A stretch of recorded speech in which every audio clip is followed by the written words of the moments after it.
Good morning, ladies and gentlemen. I welcome you all to the Delhi regional chapter of the Institute of Town Planners India.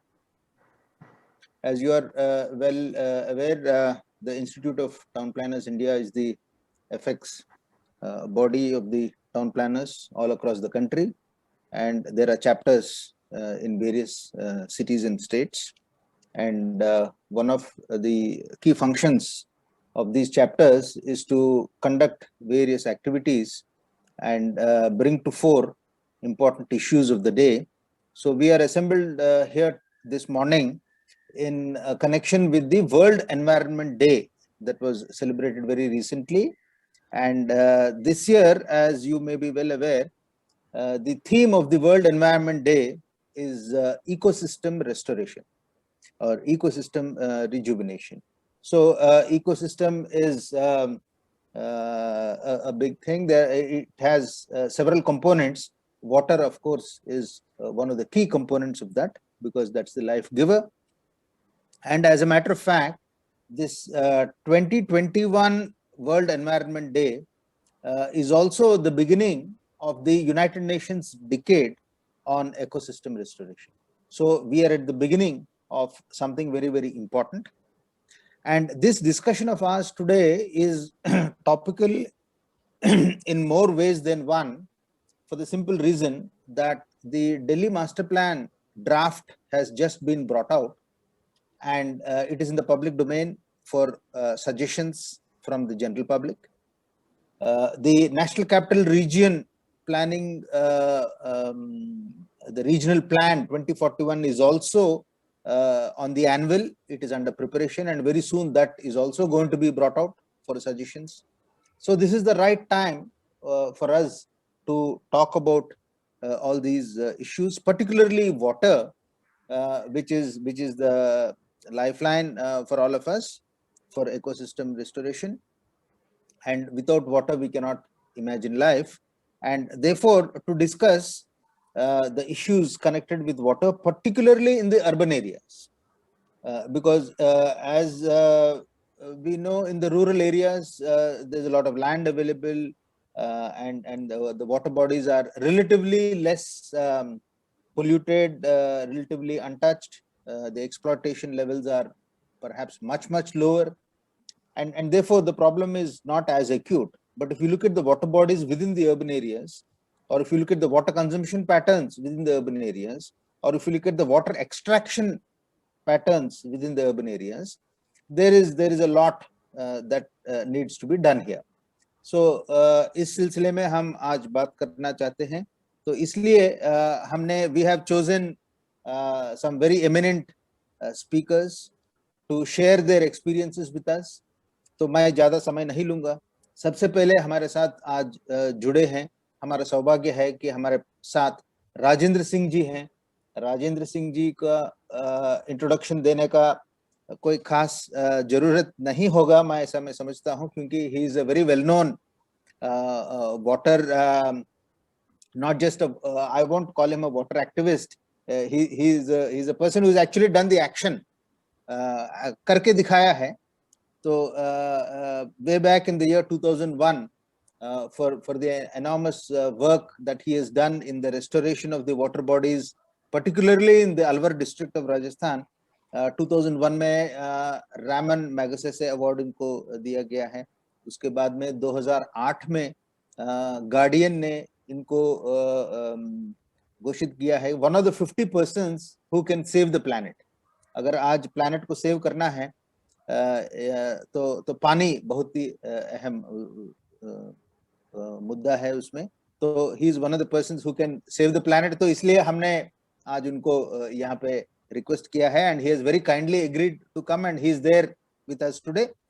And फिर उसके बाद में 2005 में उनको Jamnalal Bajaj award भी मिला है. फिर उनको स्टॉकहोम वाटर प्राइज भी मिला है, और अहिंसा अवार्ड भी मिला है.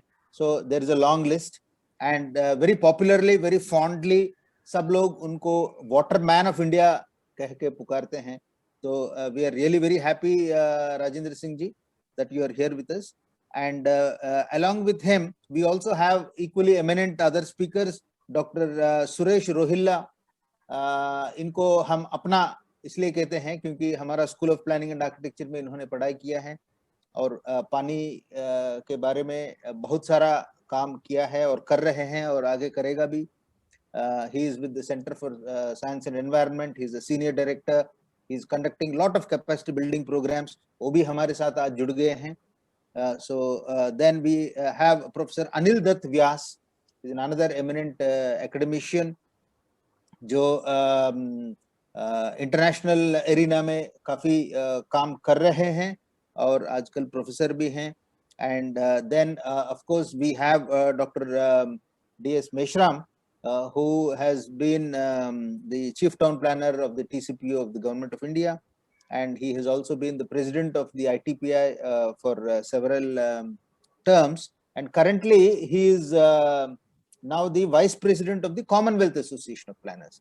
तो हमारे साथ 3 स्पीकर्स हैं और एक स्पेशल एड्रेस डॉक्टर मेश्राम जी से हमने रिक्वेस्ट किया और उन्होंने एग्री किया है. So I would like to extend a warm welcome and thanks to all our speakers, and also a warm welcome and thanks to all the participants. हमारे साथ 70 करीब participants अभी जुड़ गए हैं. तो अभी समय है डॉक्टर राजेंद्र सिंह को हैंड ओवर करने के लिए. राजेंद्र सिंह जी, we request you to kindly share your experiences. and आपने रूरल एरियाज में बहुत सारा काम किया है, अर्बन एरियाज में हमें क्या करना चाहिए, कुछ हमें आप बताइए. I think you can take about 30 minutes of time. I hope that will be sufficient. Over to Dr. Rajendra Singh ji. मैं दिल्ली को अपने ध्यान में रख के बात करूं अर्बन एरिया की, या दिल्ली के राजधानी क्षेत्र को ध्यान में रख के बात करूं, या भारत के शहरों को ध्यान में रख के बात करूं, बस वैसे ही इतना बता दीजिए. जी जी, मेरे ख्याल में आप दिल्ली को ध्यान में रख के बात करेंगे तो हमारे लिए बहुत ही फायदेमंद होगा, क्योंकि दिल्ली मास्टर प्लान भी चल रहा है अभी, नेशनल कैपिटल रीजन प्लान भी चल रहा है और हम दिल्ली रीजनल चैप्टर में बैठे हैं अभी. तो हमारे लिए अगर दिल्ली के बारे में थोड़ा ज्यादा बताएंगे तो अच्छा रहेगा. सभी को प्रणाम करते हुए मैं ये देख रहा हूं कि पिछले 40 वर्षों से, 46 ईयर से, वैसे तो मेरा जन्म दिल्ली कैपिटल रीजन में ही हुआ, डोला गांव में, जो दिल्ली ISBT से कुल 30 किलोमीटर दूर है. तो मेरे लिए दिल्ली बहुत परिचित जगह है. पर दिल्ली राजधानी के परिसर के चारों राज्यों में, राजस्थान, उत्तर प्रदेश, हरियाणा और दिल्ली, इन चारों में मेरी जिंदगी की लड़ाई से शुरू हुई ये अरावली के माइनिंग की. 88 में जब ये माइनिंग चल रहा था तो गुजरात, राजस्थान, हरियाणा और दिल्ली, पूरा दिल्ली रिज अंडर माइनिंग था 80 के दशक में. तो सबसे पहले सुप्रीम कोर्ट में इस माइनिंग को रुकवाने का काम किया. और उस क्यों किया मैं ये बताना चाहता हूं कि यदि ये माइंस ना रुकती तो दिल्ली के हालात आज और ज़्यादा ख़राब होते. दिल्ली के जो लंग्स हैं, जो फेफड़े हैं, वो अरावली है, सरिस्का का जंगल और उसमें जितनी भी फॉरेस्ट एरिया हैं, और उनमें जो बरसने वाला पानी है, उस बरसने वाले पानी को यदि जहाँ वो बरसता है वहीं उसको कंजर्व कर दें तो उसका जो बेनिफिट है वो गुड़गांव, दिल्ली और जितने भी ये छोटे छोटे टाउन हैं, शहर हैं, उनको बहुत फायदा हो. पर अनफॉर्चुनेटली इंडिया की जो इंजीनियरिंग और टेक्नोलॉजी है उसका ऑलवेज फोकस ऑन एक्सट्रैक्शन, कि उनके पास जो भी कुछ फिक्स डिपॉजिट्स हैं उनको वो कैसे जल्दी से जल्दी एक्सट्रैक्ट कर ले. इसलिए इस मॉडर्न इंजीनियरिंग और टेक्नोलॉजी ने जो ये एक्सट्रैक्शन सिखाया, उसके कारण मेरा इलाका, क्योंकि मैं दिल्ली के बहुत पास था, एक तो माइनिंग बहुत ज़्यादा हो रही थी, sand mining, stone mining, marble mining, उसके कारण पूरा अरावली डिग्रेडेड हो गया था. तो मैंने सबसे पहले ये कोशिश की कि यहाँ जो बरसने वाला पानी है, वो बरसने वाला पानी अंडरग्राउंड एक्यूफर को रिचार्ज करे। मैंने 11,800 छोटे छोटे प्रोजेक्ट्स बनाए, डैम बनाए, छोटे डैम, ये चारों राज्यों में, दिल्ली के चारों तरफ, लेकिन एक भी डैम से डायरेक्ट इरिगेशन का काम नहीं किया। सब के सब only basis on the recharge, क्योंकि हमारे इलाके में सबसे बड़ा चोर का नाम है सूरज। भाई सूरज चोरी नहीं करेगा तो बारिश भी नहीं होगी। की जो गर्मी है वो यदि धरती के ऊपर पानी होता है तो उसको जल्दी से एवोपरेट कर लेता है। उस एवोपरेशन की क्राइसिस और अरावली का degraded denuded forest on temperature 1-1.5 degree ज्यादा दूसरी जगह से, तो उसके कारण हमारे इलाके की जो बड़ी औरतें थी वो एक बड़ा सुंदर गीत गाती थी। मैं इस गीत से आज के प्रेजेंटेशन की शुरुआत करूंगा। बादल तो आते हैं हर साल मेरे गांव में, पर बरसते नहीं है वो, रूठ कर चले जाते हैं।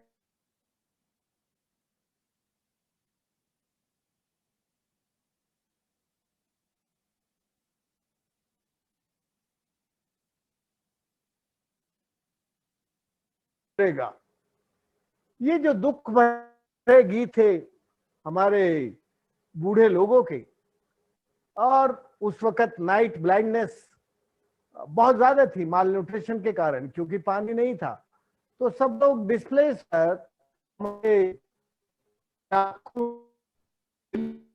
गए। रीजन तो हमारा इलाका ही है, लेकिन कैपिटल में चले गए रोजगार की तलाश में। अब ये जो डिग्रेडेड अरावली का क्राइसिस था, इससे मेरा इलाका भी कंप्लीटली डिस्प्लेस के बूढ़े लोग थे। ये जो देखें तो पूरी दुनिया में है, पर हम पूरी दुनिया को यदि छोड़ दें, ये दिल्ली के आसपास का नक्शा जरा देखें। आपको मेरा प्रेजेंटेशन दिख रहा है व्यास जी? जी जी दिख रहा है, दिख रहा है। तो दिल्ली के आसपास को यदि देखें तो बिल्कुल ओवर स्ट्रेस, कंप्लीटली ओवरड्राफ्ट हो गया है, डिस्चार्ज कर लिया है। और ये डिस्चार्ज किया क्यों? कि हमारे इंजीनियर्स और टेक्नोक्रेट कभी साइंटिस्ट के साथ नहीं बैठते। तो science without sense, just the completely science on the calculation and equations, and engineering and technology without consciousness and without concern of nature, केवल लग गए। अब एक्सट्रैक्शन का परिणाम यह है कि भारत का 72% एरिया ओवरड्राफ्ट हो गया है पानी से। हुआ ये कि हमारे जो इंजीनियर हैं उनको नीचे का ये जो जियोलॉजी है उसका करेक्टर मालूम नहीं, उसको ये मालूम नहीं कि केवल डैम धरती के ऊपर बनते हैं। अरे डैम नीचे भी होते हैं, वाटर बैंक नीचे भी है धरती में। तो उन्होंने ऊपर धरती पर वाटर बैंक बहुत बनाए, बहुत सारे डैम बनाए। इंजीनियर ने अच्छे काम किए, मैं ये नहीं कह रहा हूं कि सबने खराब काम किए, लेकिन यार जब तुम साइंस और टेक्नोलॉजी को इनको सबको डिसइंटीग्रेट करके करोगे तो फिर एक्सट्रैक्शन ही बढ़ता जाएगा। तो हमारे किसानों ने हमें सबसे एक दिन में सुबह से शाम तक 25 कुएं दिखाकर मेरी पीएचडी कंप्लीट की जियो हाइड्रो साइंस में, केवल एक दिन में सुबह से शाम तक। और नेक्स्ट डे मेरी पीएचडी की इन्वायरमेंट इंजीनियरिंग में। और मुझे ये बताया कि कितनी तरह की मिट्टी होती है और कौन सी मिट्टी में कितना पानी रुकता है। वो अनपढ़ किसान था जिसने मुझे सिखाया, और 2 दिन में 2 पीएचडी कंप्लीट करके मुझसे कहा कि राजेंद्र एक ही काम करना, बस ये डॉक्टरी बंद कर दे, अब तेरी डॉक्टरी मास्टरी हमें नहीं चाहिए। No need of medicine, no need of education, we need water. अब तू जो तनखा है उसका कंजर्वेशन कर और लोगों डिसिप्लिन यूज करना सिखा। तो व्यास जी, मैंने एक skill development in efficient use of water, उसके लिए एक वाटर लिटरेसी की ड्राइव शुरू की, क्योंकि इंडिया में वाटर कंजर्वेशन और वाटर हार्वेस्टिंग के खूब काम हुए, लेकिन कोई स्किल डेवलपमेंट का not a single programme in urban area जो skill development in efficiency of water हो। तो हमने कुछ गांव में ये काम किया और उसके कारण community driven decentralised water management में और कम्युनिटी बेस्ड ऑपरेशन में हमारी जो लोकल रिसोर्स और मटेरियल था उससे सब वाटर बॉडीज क्रिएट करते चले गए। लोकल लोगों को हमने, जहां स्टीप स्लोप थे वहां हमने कॉन्वेक्स डिजाइन के डैम बनाए। हमें ना आयरन की जरूरत हुई, ना स्टील की जरूरत हुई, ना सीमेंट की जरूरत हुई, ऑल डैम इन लोकल मटेरियल।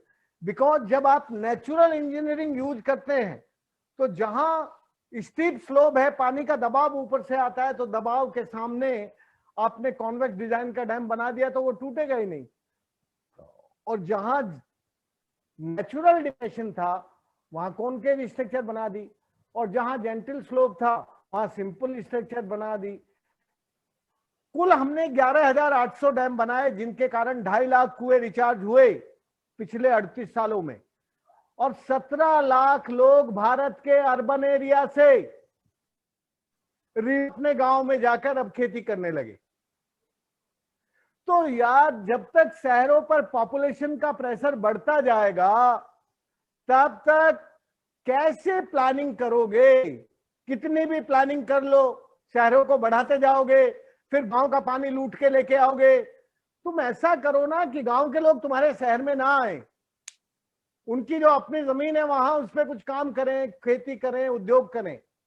मैं जानता हूं कि पिछले 38 वर्षों में 17 लाख लोगों को, जो लाचार, बेकार, बीमार होकर उजड़ कर गए थे, वो अपनी जमीन पर वापस जाकर खेती करने लगे। कुल 2.5 लाख कुएं रिचार्ज हुए, कुल 11,800 वाटर बॉडी बनी, और तुम्हारी सरकार से एक पैसा नहीं लिया, और तुम्हारे कॉर्पोरेट से पैसा नहीं लिया। अडानी अंबानी को मैंने घुसने नहीं दिया, क्योंकि ये अपने इंटरेस्ट में कॉर्पोरेट ड्रिवन डेमोक्रेसी चलाते हैं, इसलिए मैं इनके चक्कर में नहीं आया। हमने जो काम किया, हमारे गांव से लोग अपना गांव छोड़ के शहरों में दिल्ली, मुंबई चले गए थे, उन्हीं को वापस लेके आए, उन्हीं से पैसा लिया।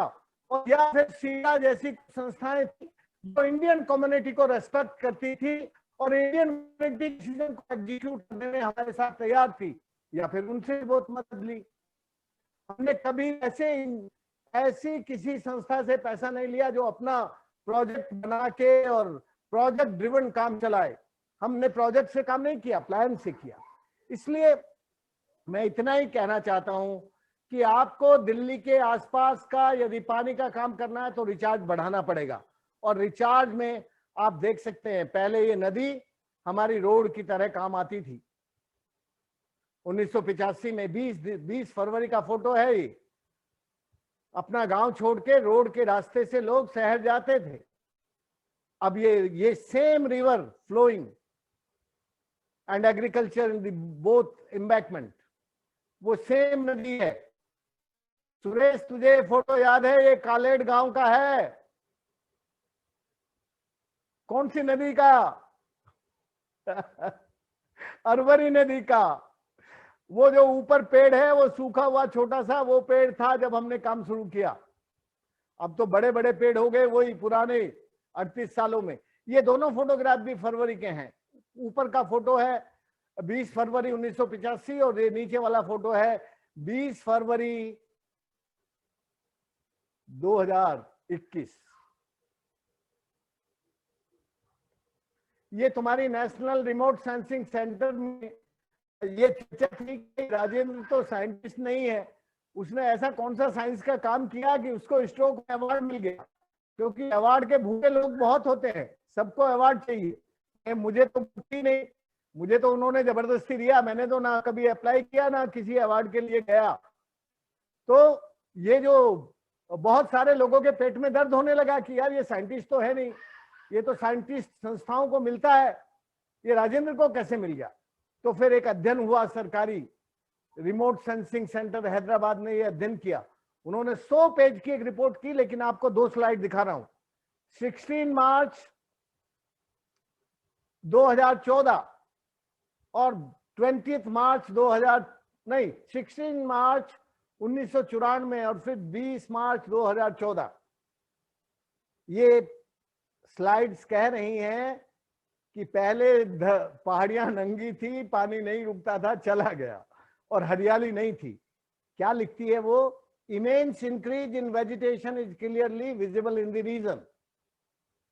भाई जैसे तुम्हें बुखार चढ़ता है तो तुम पानी की पट्टी रखते हो, वह पैरासीटामोल खाते हो, ऐसे ही धरती का बुखार यदि ठीक करना है, ग्लोबल वार्मिंग ठीक करना है, तो सबसे पहले धरती के पेट पर पानी की पट्टी रखनी पड़ेगी, जिससे मिट्टी में मॉइस्चर आए।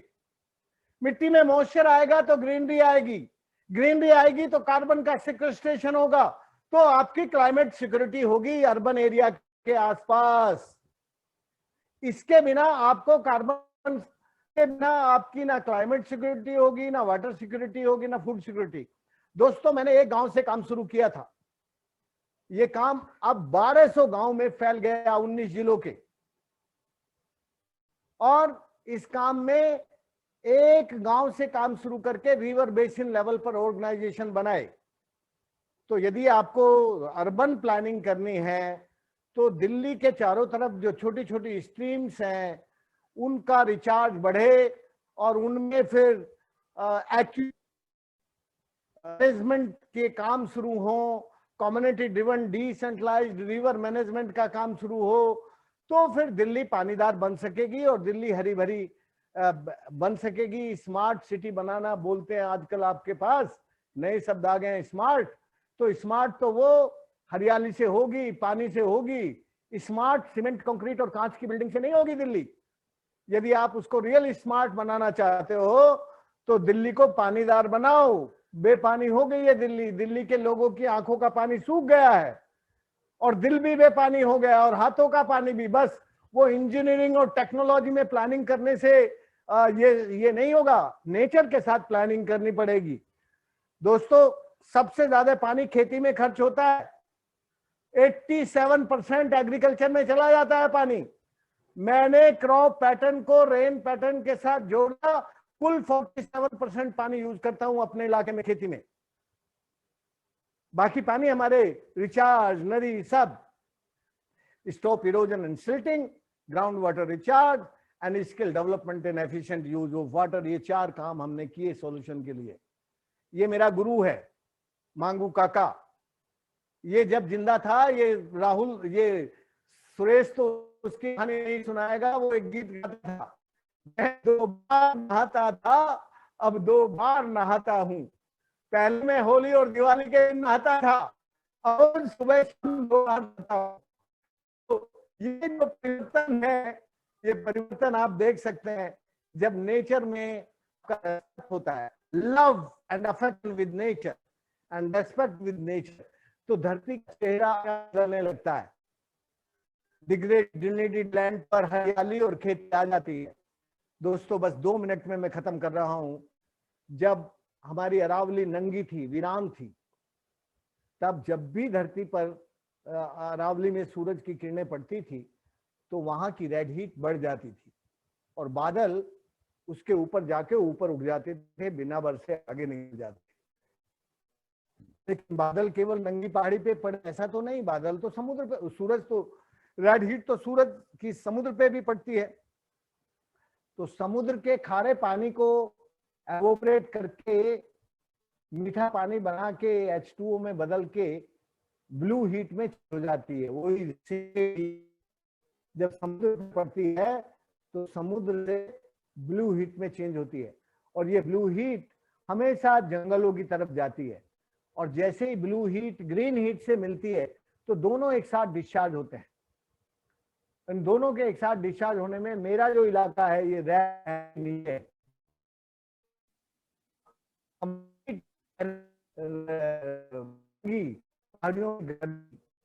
हमने भाई कहा कि बहुत वाटर बॉडी 1000 बनाई, और उन वाटर बॉडीज से तो बारिश नहीं आई, बारिश आती नहीं है। जब मॉइस्चर, ह्यूमिडिटी, ट्रांसवोपरेशन होते हमारे सरिस्का के थे, उन जंगलों में जो पानी बरसता था वाटर बॉडीज में ले आए, जंगल के पानी हमारी वाटर बॉडीज पेरिनियल हो गई, हमारी गई, सरसर हो गई, भगानी हो गई, जहाज वाली हो गई, और इनके पेरिनियल होने से माइक्रो क्लाउड फॉर्मेशन ऑपरेशन से और एग्रीकल्चर अधीन होने पर ऐसा ही हो जाता है कि अधीन होने पर यही होता है, जी जी अपने हाथ में नहीं रहता। बिल्कुल तो बिल्कुल। मैं बस इतना ही कहना चाहता हूं कि हमारे इलाके में जो खेती के कारण ट्रांस एवोपरेशन बढ़ा और हमारी वाटर बॉडीज में जो एवोपरेशन से ह्यूमिडिटी बढ़ी, तो माइक्रो क्लाउड्स ने मैक्रो क्लाउड्स को किया हमारे इलाके में मॉइस्चर और इसके कारण, और फिर ये दोनों मिलकर अच्छी बारिश होने लगी। तो ये जो पानी है, मैं कहता हूं कि इसने आपके दिल्ली का जो अर्बन का जो प्रेशर है उसको कम करने के लिए आपको ऐसे काम दिल्ली के कैपिटल रीजन में कराने की ज्यादा जरूरत होगी, क्योंकि दिल्ली केवल अपने ऊपर नहीं देश के ऊपर है। देश भर के लोग वहां जाएंगे तो वहां का प्लानिंग ठीक से नहीं हो सकेगा। आप देखते हैं कि क्लाइमेट चेंज के दो तरह के एलिडो इम्पैक्ट होते हैं, एक धरती के नीचे की तरफ और एक धरती के ऊपर की तरफ। पानी के काम ने और हमारे एग्रीकल्चर ने और वाटर कंजर्वेशन ने और डिसिप्लिन यूज ऑफ वाटर ने एक तरह से क्लाइमेट चेंज अडेप्टेशन की प्रोसेस शुरू की, और उसके कारण हमारा जो ये मसला था पानी का, ये सफल हुआ। मैं इतना ही कहना चाहता हूं कि कभी कभी छोटा सा काम लॉन्ग टर्म चलने के बाद एक बड़ी सक्सेस आता है। 2015 से पहले water is climate and climate is water कोई नहीं बोलता था। हमने 2000 से पहले, वर्ष 2000 से पहले जब नदी बहने लगी थी, हमारी पेरिनियल होने लगी थी, तब हमने क्या शुरू किया, राजेंद्र पचौरी साहब जो इस क्लाइमेट काउंसिल के चेयरमैन थे, उनसे मैं 3-4 बार मिला और मैंने उनसे कहा कि भाई तुम क्लाइमेट के काम कर रहे हो, तो जो पानी के साथ क्लाइमेट जुड़ा हुआ है जरा उसको भी तो देखो। उसने कहा राजेंद्र, मैं पानी वाला आदमी नहीं हूं, मैं तो एयर वाला आदमी हूं। तुम यार किसी पानी वाले आदमी को पकड़ो जो तुम्हारी बात के लिए एडवोकेसी कर सके कि water is climate and climate is water. अब मैं ढूंढता रहा को पानी वाला आदमी कोई मिले, कोई नहीं मिला। तो फिर मैंने ही जाना शुरू किया, फिर बॉस्टन, MIT, सारी जितनी यूनिवर्सिटीज थी उनमें जा जाके लोगों को कहना शुरू किया। फाइनली कुछ प्रोफेसर तैयार हो गए और उन्होंने जो मेरी बात थी उसको बहुत अच्छे से ठीक से UN के सामने रखा, और finally today I can say कि ये जो हमारा एक्सपीरियंस था क्लाइमेट एडेप्टेशन एंड मिटिगेशन का, वो UN को मानना पड़ा। और अब 2015 के बाद पेरिस एग्रीमेंट में ये पानी अब क्लाइमेट से जुड़ा हुआ सवाल है।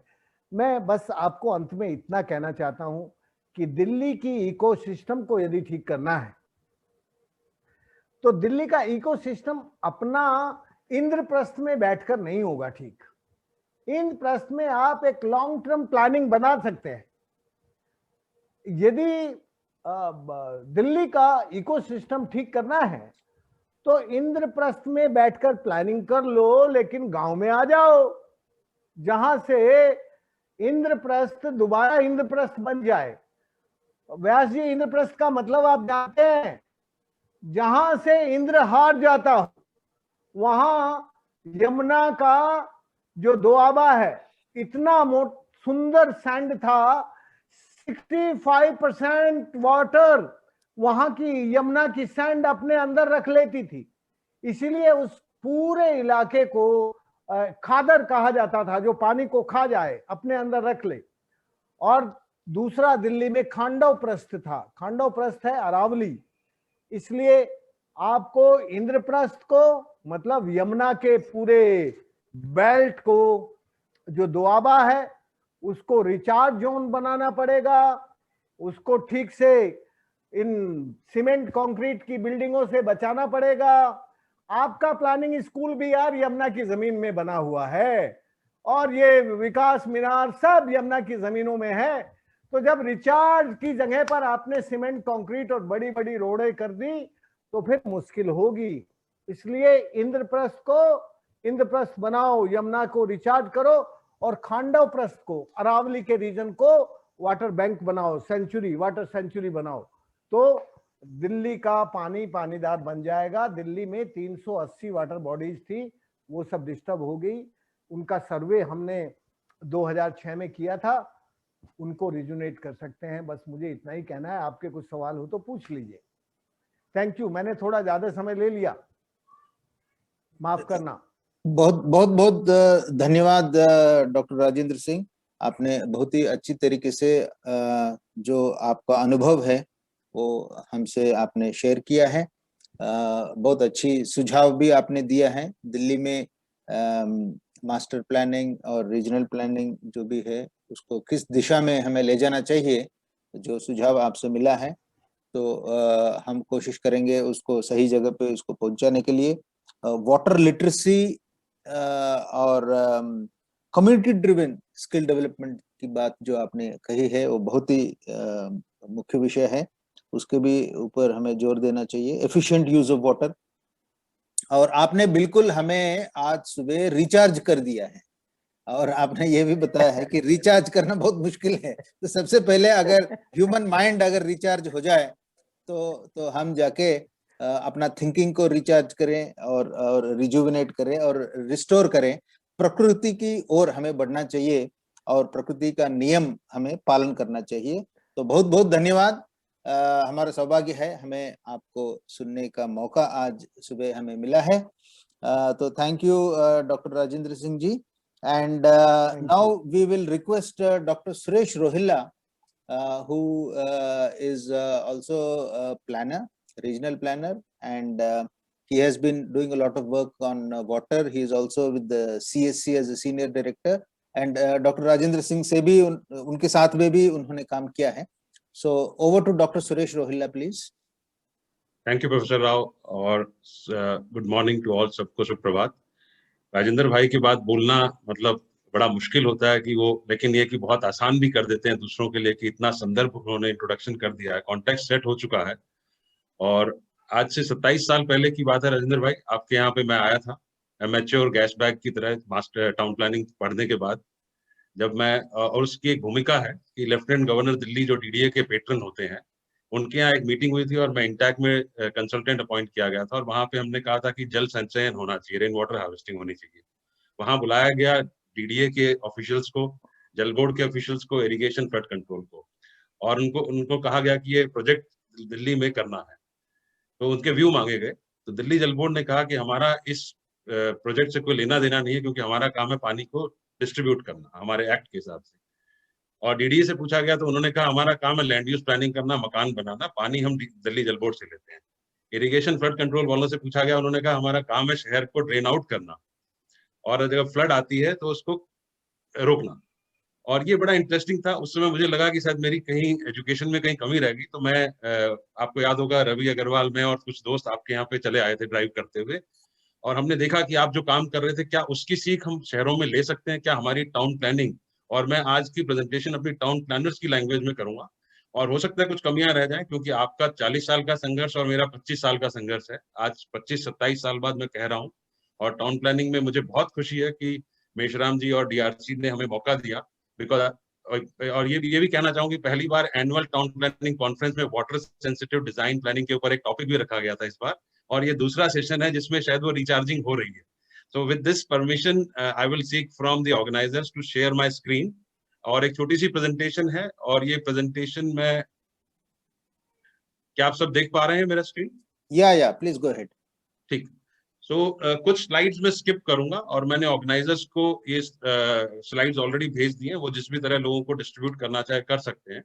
मुझे टॉपिक कहा गया था कि किस तरह से एक ऐसी अप्रोच या टाउन प्लानिंग, ये water sensitive design and planning कुछ नहीं, जो राजेंद्र भाई ने कहा उसको शहर नियोजकों के हिसाब से मैंने उसको एक टर्म और अप्रोच डाला है, और उसको किस तरह से हम शहर के इकोसिस्टम को रिवाइव करने के लिए यूज कर सकते हैं। मोटा मोटा ये है हमारा जो है कंसेप्ट है। मैं एक school of water and waste चलाता हूँ। इससे पहले 25 साल तक मैं सरकार में भी रहा, एनजीओ में भी रहा, एकेडमिक भी रहा, और उस दौरान राजेंद्र भाई से मेरे संबंध उतने ही मधुर रहे जितने आज हैं, और कभी भी राजेंद्र भाई ने कभी ना नहीं किया, मैं उनसे सीखता रहा हूँ। और मेरा मकसद ये रहा है कि क्या हम इस नॉलेज को शहरों में ट्रांसलेट करते हैं। राजेंद्र भाई समय लगा है, पर ये मैं कहूंगा कि हमने कोशिश की और काफी हद तक कामयाब हुए हैं।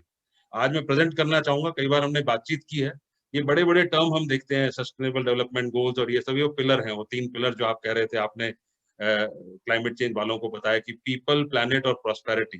पीपल और प्लैनेट पे तो सबका फोकस, पीपल और प्रॉस्पेरिटी पे फोकस होता है, लेकिन प्लैनेट की चीजें और जो लिमिट्स होती हैं उसको हम भूल जाते हैं, और जो हमारी लिमिट्स हैं उसको हम सोचते हैं कि नहीं, जितना भी हम एक्सट्रैक्ट कर सकते हैं, जमीन से पानी निकाल ले तो निकाल ले। और मैंने इस तरफ एक अम्ब्रेला बताई है, जो ये अम्ब्रेला है जो कि इकोसिस्टम को शो करती है, जिसमें हम अपने टाउन प्लानिंग के कंसेप्ट जो निकल के आ रहे हैं, green infrastructure, blue infrastructure, water sensitive design, उसको मैंने रखा है कि ये छतरी जो है इसको हमें उल्टा करके वर्षा के जल को संयोजित करना है। ये जो छतरी जो है, ये इसी को हमें उल्टा करके पानी संचयन करना है। और ये पूरी जर्नी, आपका काम जो शहरों में है और मेरा काम, सॉरी, आपका काम जो गाँव में है और हमारा काम जो शहरों में, उसको मैंने जोड़ा है। और हम इसमें डाइंग विजडम से शुरुआत करते हैं, जहां हमने ये कहा कि लोगों का कम्युनिटी पार्टिसिपेशन का रोल खत्म हो गया, और किस तरह से वाटर और सीवेज का कनेक्शन हो गया, प्रदूषण हो गया जल के स्रोतों में, और किस तरह से हमें इसको दूर करना है। ये चित्र आपने पहले दिखा दिया। पानी भारत में बहुत स्ट्रेस है, पर कैपिटा अवेलेबिलिटी बहुत कम हो गई है। ये आपके शहरों का पिक्चर है, और ये डेटा जो है यूएन का है कि किस तरह से कहा गया कि भारत के बहुत से शहर जो हैं वाटर स्ट्रेस्ड हैं, और इनमें कई हमारे स्मार्ट सिटी है, और इनमें ये अच्छा सा वर्ड यूज कर दिया जाता है वाटर स्ट्रेस, लेकिन कहाँ है स्ट्रेस, कैसे है, वो कोई नहीं बताता। तो पहला ये है कि ये पूरे भारतवर्ष का चित्र है, जिसमें हमने ग्राउंड वाटर का एक्सट्रैक्शन किया है, दोहन किया है, जो आप कहते हैं। जहां 20 फीट पे पानी अवेलेबल था, वहां 200 से 300 फीट तक पानी अवेलेबल है, और कहीं पे हमने ये मिस कर दिया कि हम इसको समझें कि कैसे ये इसको रोका जा सकता था।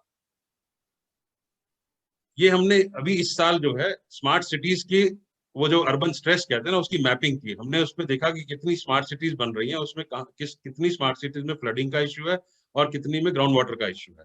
आप देखेंगे कि 30 to 40% स्मार्ट सिटीज जो हैं उनमें को एग्जिस्टेंस ऑफ प्रॉब्लम्स है, कि अबेंडेंस भी है और शॉर्टेज भी है, फ्लडिंग की प्रॉब्लम भी है और शॉर्टेज भी है। ये बड़ा इंटरेस्टिंग चीज निकल के आ रहा है। लेकिन हमारे जो एरिया डेवलपमेंट प्लान है, सब चीजें हैं, जो उसमें वाटर सेंसिटिविटी पे कोई फोकस नहीं है। स्काडा सिस्टम, सप्लाई सिस्टम, दूर से पानी लाना, इन सब के ऊपर फोकस है। और अगर हम इसको देखें, क्या ऐसा पहले होता था? ऐसा शायद पहले नहीं होता था। हमारे भारतवर्ष में हमने देखा कि हमारे डिफरेंट एग्रोक्लाइमेटिक रीजन है, जो टाउन प्लानिंग की पढ़ाई में हमें पढ़ाए जाते थे, और हमें कहा जाता कि जैसलमेर में कम वर्षा होती है, चेरापूंजी में ज्यादा होती है, पहाड़ हैं और तट हैं, सब चीजें बताई जाती थी। लेकिन अगर आप देखें हिस्टोरिकली, हमने पानी को उस तरह मैनेज किया था, और ये सीएससी ने डॉक्यूमेंट किया था 96-97 में, और आपका काम भी इसमें डॉक्यूमेंटेड है कि किस तरह से आपके अलग अलग क्षेत्रों में पानी का संचयन होता था, कम्युनिटी पार्टिसिपेशन थी। लेकिन हमने इसको रिप्लेस करके, जब हम कॉलोनियल रूल में आए, तो हमने इंस्टीट्यूशंस को रिस्पॉन्सिबल बना दिया, और एक पर्टिकुलर डिसिप्लिन, सिविल इंजीनियरिंग या मैकेनिकल इंजीनियरिंग डोमिनेट कर गया कि किस तरह पानी का प्रबंधन हो। लोगों का रोल इसमें बिल्कुल खत्म हो गया, खासकर शहरों में। और गाँव में भी हुआ, क्योंकि जो डैम्स बने और बड़े कैनाल सिस्टम बने, वो इंजीनियरिंग के ही रिजल्ट थे। और जो अब शहरों में देखा जा रहा है, जब एक गांव जब शहर बनता है और शहर एक मेट्रोपोलिस, बड़ा शहर बनता है, तो हम ये कहते हैं कि आप छोटे शहर को आप 100 लीटर दीजिए, बड़े शहर को 250 दीजिए, उससे बड़े को 350 दीजिए, और उतना ही वो सीवेज जनरेट करता है, उतना ही प्रदूषण करता है। ये सब अनसस्टेनेबल है। और अगर आप देखें, सीएससी की रिसर्च ने पाया है कि हम 8000 शहर हैं हमारे 8000 शहरों में से अभी एक भी शहर ऐसा नहीं है जिसमें 24/7 वाटर सप्लाई हो। कोई छोटे मोटे एग्जाम्पल हैं, कुछ वार्ड्स में इधर उधर है। और इस समय हम देख रहे हैं कि वर्षा के जितने दिन होते थे, number of rainy days are reducing, but intensity of rainfall is increasing. जहां 611 mm रेनफॉल दिल्ली में होती थी, अब 811 mm 20-25 साल में उतना फर्क पड़ गया है हमारे रेनफॉल के डेटा में। और अगर हम देखें कि शहर विकास में क्या होता है, प्री डेवलपमेंट कैसे फ्लो होता है, ये अगर आप स्लाइड देखें, किस तरह से जिग जैग इधर उधर फ्लो जाता है। लेकिन जब हम कॉलोनीज बनाते हैं, प्लॉट्स काटते हैं, किस तरह से उस फ्लो की डायरेक्शन चेंज हो जाती है और हम किस तरह से अपनी टोपोग्राफी को चेंज कर देते हैं। अगर आप देखें, ये बहुत जरूरी है जानना कि हम अर्बन डेवलपमेंट में क्या बदलाव लाते हैं। अगर आप देखें, प्री डेवलपमेंट जो सिचुएशन होती है, ग्रीन होता है, कंटूर्स होते हैं, उसके बाद हम पोस्ट डेवलपमेंट जो है, जो चेंजेस करते हैं, उससे आपका रन ऑफ की स्पीड बढ़ जाती है और वो बहुत जल्दी लोएस्ट एरिया में, नदी में या तालाबों में जाता है और उससे फ्लडिंग होती है। और इसको आप रिलेट कर सकते हैं जो सिचुएशन आपकी एसपीए और डीडीए के आसपास जो फ्लडिंग होती है, यमुना में जब तक पानी पीछे से ऊपर से आ रहा होता है तो आपके नदी नालों का पानी जो है यमुना में गिरता नहीं है और आपका बैकफ्लो होता है, जिसके कारण आपकी फ्लडिंग होती है रिंग रोड के आसपास। ये सब क्यों होता है? और कुछ हमने एनालिसिस किया, हमने देखा कि पूरे भारतवर्ष में पानी की सप्लाई और टाउन प्लानर्स को जो पढ़ाया जाता है वो नेटवर्क्स एंड सर्विसेज के रूप में पढ़ाया जाता है, रिसोर्सेज के रूप में नहीं पढ़ाया जाता। हमें कहा जाता है कि शहर जब छोटा गांव जो है शहर बने तो उसको 70 लीटर पानी दिया जाए और अगर उसमें सीवरेज सिस्टम लगे तो उसको 135 लीटर पानी दिया जाए और उसमें लीकेज लॉसेज वगैरह मिला के 150 लीटर। और ये नॉर्म आपका जैसलमेर में भी है, चेरापूंजी में भी है और ये आपका पहाड़ी इलाके में भी है, कोस्टल इलाके में भी है। और इसके चलते हमारी सारी centralise system of planning preempt होती है, जिसके कारण हम और पानी लाते हैं। हमने 70 शहरों का, छोटे बड़े शहरों का एनालिसिस किया और हमने देखा कि किस तरह से सीपीएचयू का नॉर्म जो है, किस तरह से उसको बाईपास किया जाता है और हर शहर में काफी ज्यादा पानी सप्लाई होता है और वो मिसमैनेज होता है। तो पानी जो है बहुत दूर दराज से लाया जाता है, डैम बनाए जाते हैं, लीकेज लॉसेज है। और ये हमारा जो सेंट्रलाइज सिस्टम इटसेल्फ है, जो इंजीनियरिंग चॉइस है, उसी में फ्लॉज है कि हम लोग उसको सस्टेन नहीं कर पाते, हमारे प्लैंड और अनप्लैंड एरियाज को एग्जिस्ट करते हैं। अगर आप देखें इसमें ये लाइन जो है, डॉटेड लाइन, ये दिखाती है 150 लीटर की, और आप देखें सभी शहरों में उससे ज्यादा प्रति व्यक्ति पानी सप्लाई होता है। This is astonishing, you know that this is alarming situation कि हम नॉर्म्स के बावजूद ज्यादा पानी दे रहे हैं, फिर भी और पानी हम शहरों के लिए मांगे जा रहे हैं। एक एग्जाम्पल दिखाऊंगा क्योंकि दिल्ली डीआरसी का है, तो मेरी बाकी की प्रेजेंटेशन दिल्ली के ऊपर होगी। इस स्लाइड में आप देख पाएंगे कि किस तरह से जो आपका अर्बनाइजेबल एरिया है,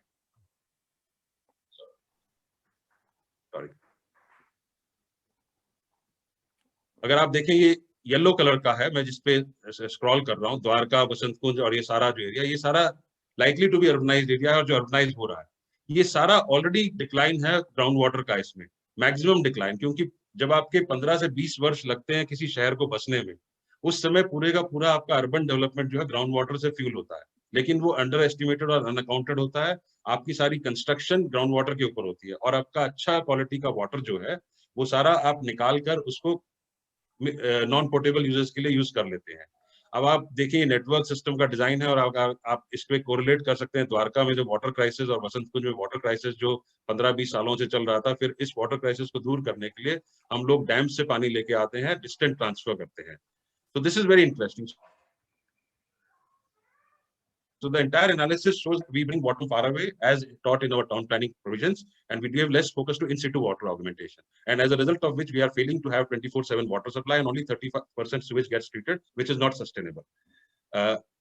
Concept of water sensitive approach is the modern language of what Rajinder Singh ji was saying, that we should protect local water bodies, we should harness the storm water in situ, we should do water conservation at different scales, building campuses, and we should also possibly explore कि हम treated waste water को कैसे non portable use के लिए use कर सकें। अब इसको करने के लिए ये जरूरी है कि आपका एक तो आपका प्लान कंसेप्ट है, जिस तरह हम टाउन प्लानिंग में सीखते हैं कि वाटर सप्लाई सिटी पहले बनाए, उसके बाद सीवर सिटी, फिर ड्रेन सिटी, फिर वाटर साइकिल सिटी, और वी कैन लीप फ्रॉग कि आप वाटर सप्लाई सीवरेज सिटी की बजाय आप डिफरेंट स्केल्स में इंटरवेंशन करें और you can straight away go to water sensitive city. कि जो हमारे जो 100 स्मार्ट सिटी और 500 अमृत सिटी, उसके अलावा बाकी शहरों में देखोगे तो ये सारी अपॉर्चुनिटी एग्जिस्ट करती है और एग्जिस्टिंग शहरों में भी एग्जिस्ट करती है कि हम किस तरह से इसको प्लान कर सकते हैं।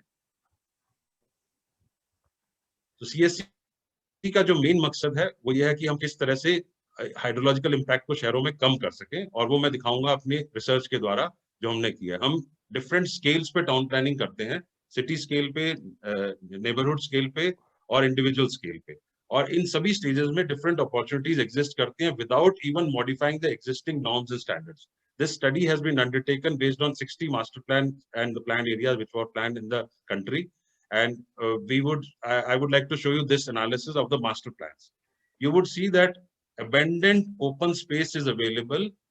Open area is as high as 70% within the built up area in many planned areas, which could be used by innovative practice to augment and harvest storm water, augment the water and harvest rainwater. So this study has been done using 60 master plan areas and plan areas, and this has also been tested on the ground. I will show you on the ground how these numbers play around. We have done a study for Delhi as well as Odisha, and Odisha is the first state in the country to issue water sensitive design and planning guidelines, and they have gone for board level implementation of stormwater harvesting. But as today the participants are from Delhi, I would like to show you the Delhi's examples that how Delhi can do rainwater harvesting. If you do, as per our study, we show that if you do stormwater harvesting in various parts at different scales, 40 to 50% of the water supply gap today can be met by rainwater harvesting. We have done a detailed study of Dwarka, and we have done site characterization. And also I should tell you that it's not that planners were always wrong. Many people who are senior town planners, they would know that Dwarka was the first city in India to be planned as a zero runoff concept. However, because of the municipal engineering standards, we had to go back and we planned the city as a drained city. So it is not that town planners did not know the concept then also, in 85, 86. Dwarka was planned like that, but today Dwarka struggles for water. We are bringing water from outside. We have done detailed analysis of sectors, and we have found that abundant potential exists to harvest stormwater. You can see these are all the town planning languages and maps and planning norms which have been used. And we have sufficient data available to show that there are abundant water bodies which are existing or which can be created in the form of retention, bioretention, and we can have augmentation of water supply in Delhi. We have found that there are 16,000 parks in Delhi with around 8,000 hectares area. And all these parks are using groundwater, and under the NGT rule only, it was stopped that they should not use groundwater, which is declining. Now you can see that we have talked about a green Delhi without even ensuring that non-potable water or the maximum water which is required is in these places. NDMC itself needs 20 million liter water for their parks. If you look at Delhi, so many parks exist, and this water can come from stormwater harvesting, which can be done in these parks. So we have done detailed study potential of the parks. We have come to analysis of South Delhi parks, where we have said that 12,800 million liters of water can be harvested in these 4 parks itself. You can see that there are abundant potential in Delhi itself that you can harvest rainwater. We also have done a study of Noida, which was fully a new planned city, and we have done mapped all the sectors, and we show that in every planned sector, how the rainwater harvesting can be done and how the reduction of the total water demand today can be done 26% of the total demand through rainwater harvesting in the city, the new city which was developed. So these are without changing the planning norms and standards, sir. And these all examples have been listed, Indian examples as well as the good practice abroad, such that the community of practitioners from DRC and ITPI can learn. We have developed a web compendium which shows that where these projects are implemented, what are the results for that, and this is a web compendium which CSC has developed such that this information goes out to all the towns and cities. So in this information is available for India as well as abroad at different scales, what projects can be done for eco restoration, ecosystem restoration, as well as water restoration in cities. So these informations are available on the CSC website if anybody is interested, or they can contact me. And with that, I would stop here and would like to say that we have achieved some success, but long way to go. And I'm very happy and encouraged that Town Planning Institute has taken this initiative, that we can sensitize the community of practitioners to scale up this approach of making water sensitive cities. Thank you very much. Thank you very much, Dr. Suresh Rohilla. I think you have covered a lot of ground in a short period of time. Very nice slides you have shown, and you have tried to convey how we have moved from the community-driven approach to a more institutionalized kind of an approach. So maybe in one sentence, if one were to say, how do you decolonize the water planning and water conservation and water management system? How do you get back to your roots? Because the answers are all there with us, but we've forgotten all of those, and then we are moving away in a different direction. So we need to become more sensitive once again. So this is the message coming from Dr. Suresh Rohilla. Thank you so much. Now let us move to Professor Dr. Anil Dutt Vyas. He has been doing a lot of work in the area of water conservation and management, both as a practitioner as well as an academic. So over to Dr. Vyas, please. Yeah, thank you, Dr. Rao, and good afternoon to everyone. So indeed a privilege to speak in front of Delhi participants. Can it be? Can somebody share the PPT? I think there was.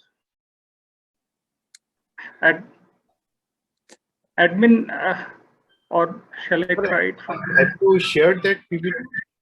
Yeah, Yeah, I it sent is being shared. Just a minute.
Yeah, so good afternoon again, and I'm Professor Eddie Vyas, and it has been a privilege to speak with the distinguished participants from Delhi and with the team from Delhi Regional Chapter on Institute of Town Planners.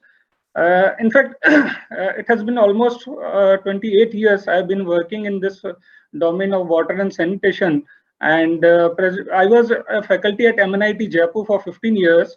And then I went for a UNICEF assignment in Sudan, and we were coordinating one of the biggest WASH program on the globe, where annual WASH budget was around $6 to $10 million. So it was a big program, and this is a picture taken from the Sudan, one of the capital city, and when there was a disaster there, and when the water was brought through. Sorry, Professor Vyas. Professor Vyas. Dr. Singh has to leave. थोड़ा सा किसी को कुछ question पूछना है तो somebody can ask question to him. Just a minute, Professor Vyas, sorry to interfere you. No issue. If there is anybody who would like to pose any questions, Dr. Rajendra Singh has to leave.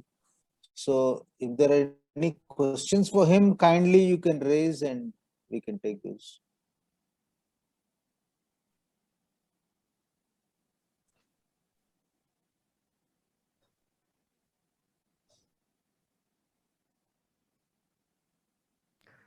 एक सवाल आया है, मैं पढ़ लेता हूं chat box से। अंकुर चौधरी जी ने लिखा है, what are your suggestions for the villages of Uttarakhand? Ankur Chaudhary ji ने लिखा है। राजेंद्र सिंह जी कुछ आप कहना चाहते हैं? हाँ, अंकुर जी, उत्तराखंड एक पानीदार राज्य है। वहां का पानी और जवानी सब नीचे आ जाती है बहकर उत्तराखंड से। तो उत्तराखंड का पानी और जवानी उत्तराखंड में रहने की बहुत जरूरत है, और उसको उत्तराखंड में रोकने के लिए वो जो नोले खोले, चाल ढाल, ताल पाल, ये सब बनाने की जरूरत है। यदि आप अपने नौलों में चाल बनाएंगे तो नौले रिचार्ज होंगे, और जो स्प्रिंग्स ड्राई हो गए हैं उत्तराखंड के, ऑल स्प्रिंग्स नाउ ड्राई, वो दोबारा से रिचार्ज होके पानीदार बन जाएंगे। अंकुर जी, आप उत्तराखंड में, जो मैं जानता हूँ, 74 में मेरा दोस्त होता था शमशेर सिंह बिष्ट, वो कहता था, राजेंद्र हमारा उत्तराखंड बन गया तो उत्तराखंड की जवानी, पानी और किसानी तीनों को हम सरसब्ज बना देंगे। अब जैसा उत्तराखंड पहले था, अभी भी उत्तराखंड वैसा ही है। इसलिए अंकुर जी, आप जैसे जवानों को उत्तराखंड का पानी उत्तराखंड में कंजर्व करने की कोशिश करनी चाहिए, और उत्तराखंड में एक वाटर लिटरेसी मूवमेंट की बहुत जरूरत है। Thank you. एक मिस्टर पी डोरजी ग्याम्बा है जी। डोरजी, आप पूछना चाहेंगे? Edwin has to unmute P. Dorji. So, namaskar. Thank you, Rajendra ji. Namaskar for your wonderful presentation and your views and towards the country, water resources management, आपका sustainable development, whatsoever जितने भी आपने कुछ कहा sir. Two things I will like to flag you sir here. One is right now Delhi, Rajasthan, we are getting from Bhakra Satluj Byas network, and we got this Bhakra and Byas Dam and even Ranjit Sagar Dam. From we are getting like Rajasthan, water is being carried from Harike Barrage to Rajasthan through Rajasthan Feeder Canal and Rajasthan further Indira Gandhi Canal. Like this in Yamuna also, we got series of dams we have proposed already under the agreement. One is Ranka Dam and one is this Kishau, and these. After having these reservoirs, these dams across these river, definitely the water status, the regulated water flow with the regulated water flow in the river, the water availability for these cities will also increase. What you say, sir, how you look these development, these infrastructure which government is going ahead with the partner states from your prospect, sir? ग्याम्बा जी, मैं बहुत clear हूं, बहुत स्पष्ट हूं। मैंने भाखड़ा भी देखा, हीराकुंड भी देखा, हिंदुस्तान के सारे लगभग जो बड़े बांध हैं उनको देखा और समझा है। उस अनुभव के बाद बहुत विश्वास के साथ कह रहा हूं कि आप जो यमुना पर बड़े बांध बनाना चाहते हैं, उससे यमुना तो बेपानी हो ही जाएगी, लेकिन शहरों को थोड़ा बहुत पानी थोड़े दिन के लिए मिलेगा। आई कैन अंडरस्टैंड कि बड़े लोगों को बड़े बांधों से बड़ा फायदा होता है, लेकिन इस देश में गरीब भी रहते हैं, छोटे लोग भी रहते हैं, जिनका पानी नदियों में बहता है, वो नदी से पानी उठा के पी सकते हैं, नदी के पानी का उपयोग कर सकते हैं। तो नदी की अपनी एक राइट होती है, नदी की अपनी एक लाइफ होती है। हम कभी भी, इसीलिए हमसे इंजीनियर लोग बहुत नाराज हो जाते हैं। देखो, हम एक बात समझ लें कि ये जो ह्यूमन काइंड है, ये जो मानवता है, इसी के लिए सब कुछ नहीं है। हाँ, जिसको हम दोहन कहते हैं, दोहन का राइट गीता में, रामायण में हम सबको है। मेरी माँ का मैंने दोहन किया, लेकिन बड़े लोग दोहन नहीं करते, शोषण करते हैं नदियों का, नदियों की लाइफ को डिस्ट्रॉय कर देते हैं। टेहरी डैम ने गंगा को खत्म किया, यमुना को रेणुका कर देगा। दोस्तों, आप नदियों के फ्लो को मत डिस्टर्ब करिए। उनको जो एनवायरमेंटल फ्लो है, उस एनवायरमेंटल फ्लो को इंश्योर करके आपको जितना पानी का दोहन करना हो कर लीजिए, बट रिवर का एनवायरमेंटल फ्लो राइट इंश्योर करिए, नदी को जीने दीजिए। अरे, न्यूजीलैंड ने अपनी नदी को 106 साल की लड़ाई लड़के उसको इंसानी दर्जा दिलवा दिया। हमारी गंगा को इंसानी दर्जा मिला था तो हमारी सरकार ने रोक दिया। क्यों? क्योंकि उनको बड़े शहरों को बड़े बांध बना के पानी देना है। इसलिए भाई, मैं तो बड़े बांधों के पक्ष में नहीं हूं। मेरा कहना है, भारत को नदी जोड़ नहीं चाहिए, बड़े बांध नहीं चाहिए। नदियों से भारत के लोगों को जोड़ दो, उनको स्किल डेवलपमेंट इन एफिशिएंट यूज के लिए एक वाटर लिटरेसी चलाओ। तुम्हारे पास जितना पानी है उससे काम चल जाएगा। इसलिए बड़े बांधों से देश का नुकसान होगा, नदियों की हत्या होगी और शहर भी उजड़ेंगे। माफ करना, जरा मैं कड़वी बात कह रहा हूं, बट ट्रूथ है।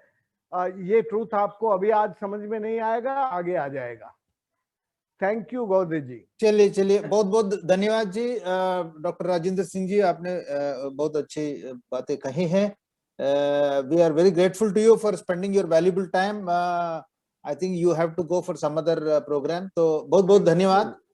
Thank you very much. Thank you very much. Professor Anil Dutt Vyas, sorry to have interrupted you. but you can please continue. Yeah, no issue, sir. Yeah, can I have the slides, please? First slide. Yeah, इससे भी पहले वाली. Yeah. So good afternoon again, and this was a picture taken by me during while I was working for the UNICEF in Sudan, and as a disaster occurred in the capital city of one of the state, and the population migrated to a nearby area, and as a UNICEF we were supposed to take care of the thousands of people, displaced people, for their life saving. And when the water tanker used to come there, this was the scenario. So I generally used to show this picture to show the scarcity of water, how every drop of water is an important and is a life saving. The water was provided through this tanker to the communities, but on the other side, just a small jet was coming, and this child was so curious, and then he started collecting the water.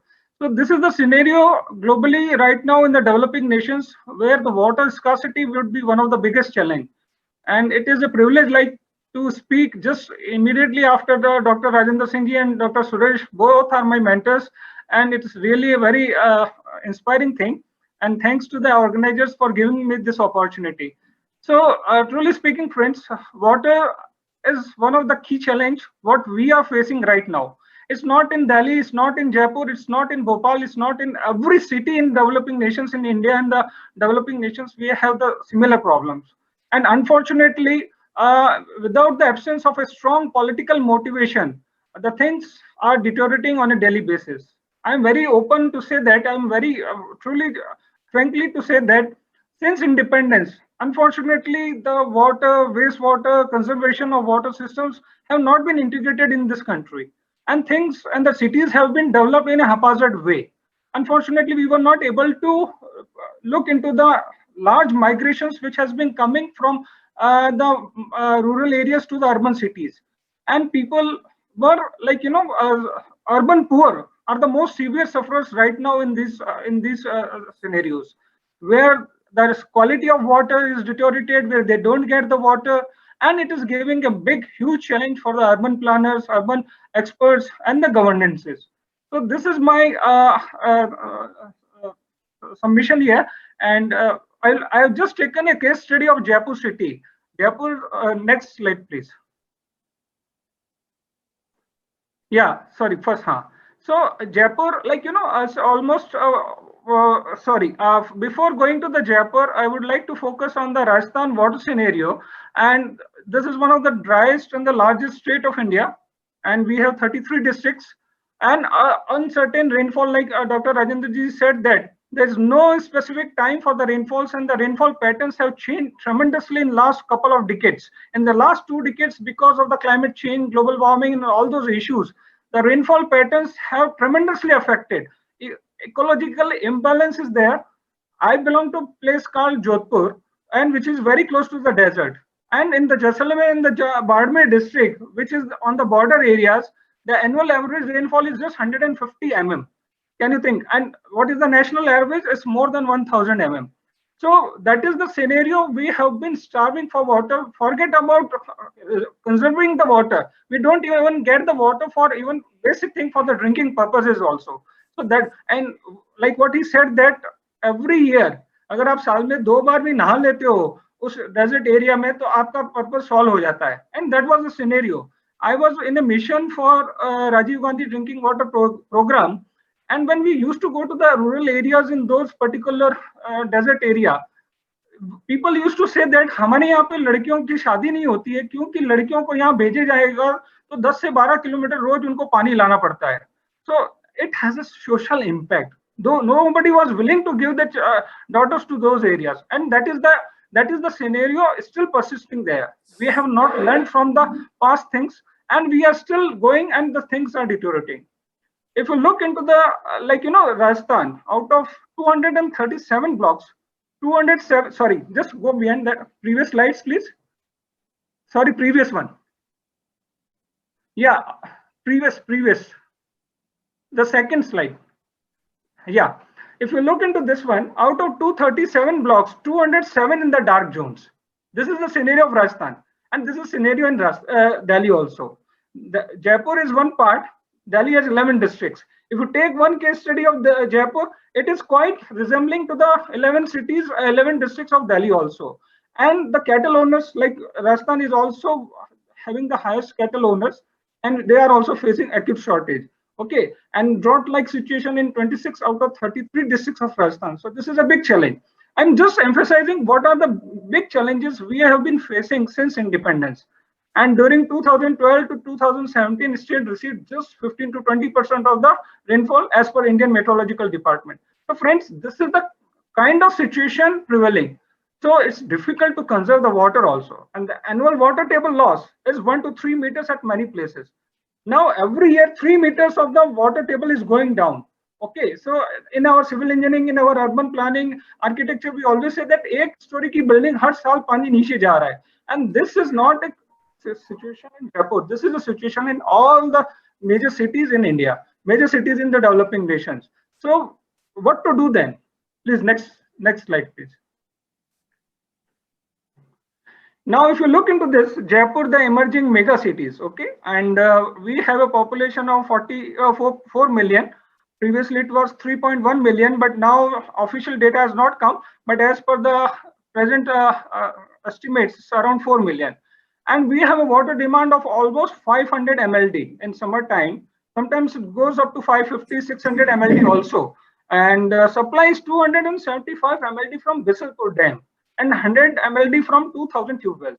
Now, friends, look, you see that now 275 MLD from Bisalpur Dam. So how this situation has come?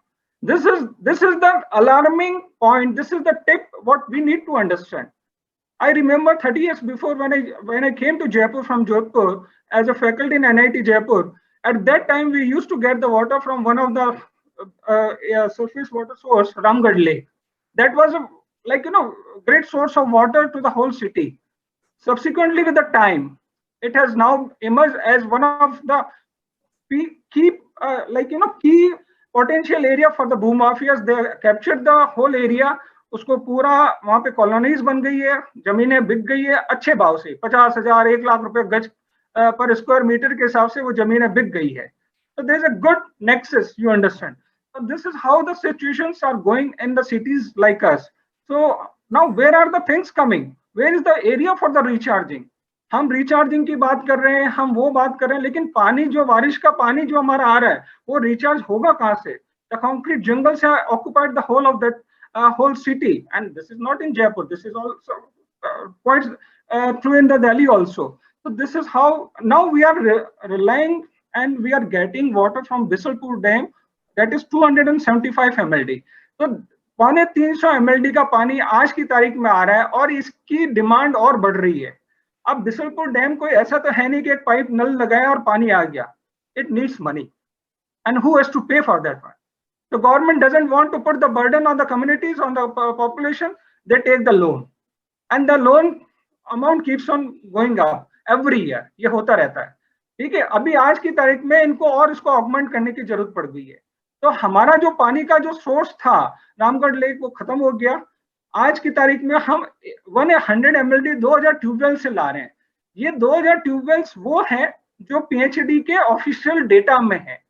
Friends, truly speaking, there are almost 25,000 tubewells which are prevailing besides these 2,000 tubewells in Jaipur city. Situation is not quite similar to the other towns in Delhi also. It must be like there. So कहने का मतलब है जब 25,000 tubewell आज की तारीख में जयपुर में अगर प्रिवेल कर रहे हैं, एक्सट्रैक्शन कितना ज्यादा हो रहा है. And this is one of the biggest issue what we are facing right now. और पानी का जो टेबल वाटर टेबल है वो नीचे जा रहा है. And there is a huge gap of 125 MLD. The population is increasing. More and more people coming to the urban areas. More and more people living in the peri-urban areas. Urban poor are suffering.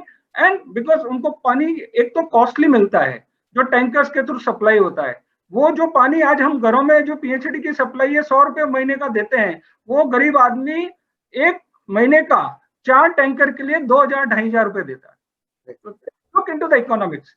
ठीक है, तो ये हमारा gap और ये gap बढ़ता जा रहा है. And there is a leakages of 10 to 15%. There are NRW issues 45%. and groundwater depleted by 25 meters in last 1 decade. So rampant construction, concrete flooring blocked all natural inlets. And withdrawal rate is as high as 100 to 110 million liters per day, which is 200% more than the rate. Some areas it is more than 600%. And real estate developers are drawing groundwater for construction and drinking purposes, and many areas are almost dry. There is no control on that. So that is one of our biggest challenge. That is how situation is going in almost all the cities in the country. So I would emphasize more on these parts where, like, you know, if we cannot control on these things, forget about the conservation. It is difficult. There is no space left for the conserving the water which is coming from, and the rainfall patterns have tremendously changed. तो where पानी कहाँ से इकट्ठा करोगे जब पानी आ ही नहीं रहा है? आज की तारीख में हमारी जयपुर में पहले की तुलना में 40% बारिश कम आ रही है, और जो बारिश आ रही है वो उसको हम रन ऑफ को हम टेक ऑफ नहीं कर सकते, उसको हम ढंग से कलेक्ट नहीं कर पा रहे. So friends, this is a issue which needs to be taken, and we need to have a strong political motivation from the top level. I'm not a staunch follower of Honorable Prime Minister Narendra Modi, but I realize that the way he has taken the Swachh Bharat mission very effectively, that has changed the whole scenario. It has reduced, for example, the construction of 110 million toilets in India. 11 crore toilets बनना है India में, एक बहुत बड़ा focus point था. And that has changed. Like, you know, if you look into the infant and the child mortality rates in the various Bimaru Pradesh, it has changed. It has increased. Though many of those toilets are not working because we are not having enough water. We are not having enough awareness on that one. But friends, truly speaking, we need to have such kind of arrangement from the top level, from the state level, from the political level, which can take the motivation further ahead. हमारे बोलने से करने से कोई उसका फर्क नहीं पड़ता. Nobody here, I tell you, nobody bothers about that. जो राजेंद्र सिंह जी ने कहा कि जो एडमिनिस्ट्रेशन और जो एक्सपर्ट और साइंटिस्ट में जो कोरिलेशन नहीं है, वो उसके कारण बहुत बड़े. If the things come from the top, things will change. ठीक है, next slide please. ये आ रहा share screen. So these are some of the few steps which I have captured. Like, you know, rooftop rainwater harvesting to be mandatory applied. Like in Jaipur, they say that Jaipur Development Authority says that every plot area which is more than 300 square yards needs to collect the water on the rooftop. Rule है, पर rule का implementation नहीं है. ठीक है, तो अगर आप छोटे छोटे पैच में अगर पानी को इकट्ठा नहीं करेंगे, आप सिटी की तो बात भूल जाइए. अभी 40 लाख लोगों के या 2.5 करोड़ दिल्ली की आबादी के लिए हम एक सॉल्यूशन नहीं ला सकते हैं. We need to look into the small patches. अगर हम छोटे छोटे एरियाज को हम अगर ईच हाउस होल्ड लेवल पे अगर या ईच कॉलोनी लेवल पे अगर हम कुछ कर सकते हैं, तो it will reduce the burden on this whole scenario. So that is one thing. If the rules are applicable strictly, for example rooftop rain water harvesting structures, अगर 300 मीटर क्या 100 मीटर 100 स्क्वायर यार्ड के flat पे भी plot पे भी अगर आप पानी का इकट्ठा करेंगे रूफटॉप, तो उससे आपका वो लोड कम हो जाएगा. That is one thing. Then effectively managing every drop of water. I belong to the private institute called Manipal University, Jaipur. This is one of the premier institution of India. We have 122 square yards, 122 acres of land with us. Every drop of water is saved here. We have a zero discharge facility. Eco-friendly system है. हर पानी के हर बूंद को बचाया जाता है. जो waste water है, जो हॉस्टल्स में बच्चे रहते हैं, we are having almost 10,000 students. We are celebrating decennial year, 10वां साल है अभी हमारा. And we have all programmes, BTech, MTech, PhDs, everything. And 500 faculty members are there. 80% of those are having PhDs. मैं इसलिए इस चीज को एम्फसाइज कर रहा हूँ. As of now one of the top institution which has having a zero discharge facility where every drop of water is saved. And the wastewater which is coming out from the hostels, we have a 1 MLD sewage treatment plant also. We use that water for our agriculture purposes. अगर हर institution, हर area, हर colony अगर उसी तरह का काम करे जिस तरह का हम आज कर रहे हैं, तो it will give a less impact on the overall situation of the city. Rather than thinking of the whole city taking into the one part, एक solution उसका नहीं हो सकता है. ठीक है. And artificial recharge structures in public parks and the government large areas is mandatory. That should be there, है ना. अगर हमारा नहीं होगा, जो राजेंद्र जी ने कहा कि अगर आपका रिचार्ज स्ट्रक्चर्स आपने नहीं बनाया है और वो इसी तरह कंक्रीट ब्लॉक्स बन गए, तो हमारा सिस्टम कैसे रिवाइव करेगा, ये एक बहुत बड़ा इशू है. स्ट्रॉन्ग पॉलिटिकल मोटिवेशन जो मैंने बताया, and run off to be effectively channelise in non urban areas.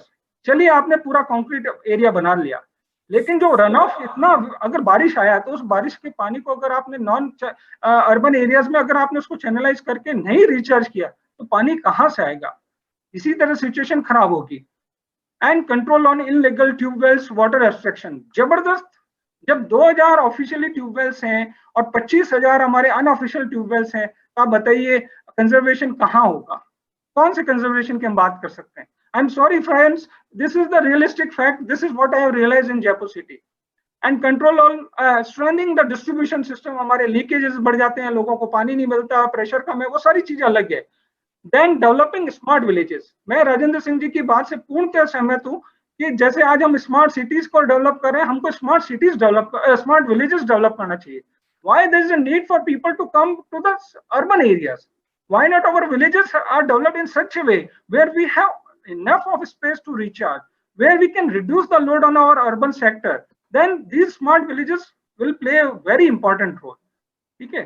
And control on illegal water connections. जो हमारे सिटीज में जो इलीगल वाटर कनेक्शंस हैं, आज पार्षद जी के कारण इधर इलीगल कनेक्शन हो गया, उसका पैसा नहीं, उसका वेस्टेज हो रहा है. Nobody bothers. We have to look into that. I like, मैंने बहुत माइक्रो लेवल पे कुछ चीजें नोट इस पे रिसर्च किया था, तो that is why I am putting here.